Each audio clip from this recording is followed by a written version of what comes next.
bakit daw nasa abroad pa ako kung marami na akong negosyo? Yung iba naman, istoryahe lang daw for views. Paano daw ako magkaroon ng tindahan, empleyado, kondo at apartment? Okay, sasagutin ko po para malaman nyo yung mindset ko.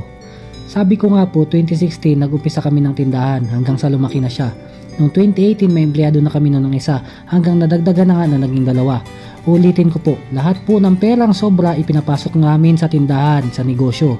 Okay, sa 1.5+3 naman mahirap talaga paniwalaan kung hindi mo sasamahan ng pagtitipid at sabi ko nga po, marami din kaming allowances. Yung sobra pinapadala ko yan. Sinamahan ko pa ng diskarte kasi may sasakyan ako. Ginamit ko yun para makapag side hustle ako para makapagpundar ng mga ali-alian at naipundar nga namin ang tindahan, apartment at kondo. Pag wala pong diskarte talagang mahirap yan paniwalaan sasabihin ko po sa inyo. O sa nagsasabing bakit andito pa din ako kung may mga negosyo na ako? Ganito po yan. Ang negosyo kailangan ng mga kapital.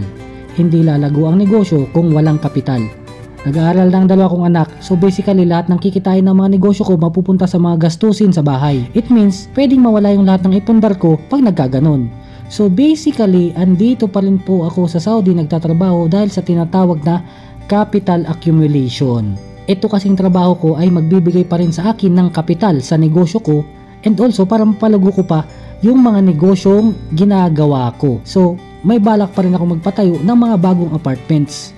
Oh, gets nyo na kung bakit nananatili pa din ako kahit may negosyo na ako. Ang goal ko po ay yumaman, hindi po magmukhang mayaman. Dahil bata pa po ako, siguro mga 45 or 50 magre-retire na din ako sa Saudi. Pag kaya nang tumayo ng mga negosyo ko sa sarili nitong income.